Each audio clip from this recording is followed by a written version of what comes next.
मित्रांनो, सर्व पित्री अमावस्या या दिवशी एक दिवा आणि दही भाताचा नैवेद्य नक्की दाखवा. मित्रांनो, 21 सप्टेंबर रविवारच्या दिवशी सर्व पित्री अमावस्या आहे. पित्रांचे श्राद्ध करायचे राहिले असेल, तिथी माहीत नसेल किंवा सर्व पित्र एकाच दिवशी घास किंवा अन्न ग्रहण करावं असं तुम्हाला वाटत असेल तर तो दिवस असतो सर्व पित्री अमावस्याचा दिवस.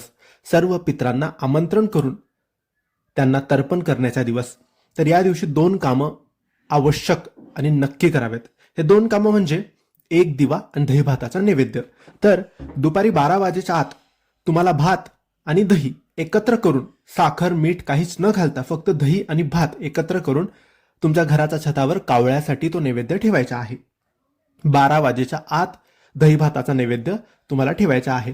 तुम्ही श्राद्ध करणार असाल, पित्रांना घास तर्पण करणार असाल तरी दही भाताचा नैवेद्य कावळ्याला घराच्या छतावर, बाल्कनीमध्ये, खिडकीवर कुठेही तुम्ही ठेवू शकता.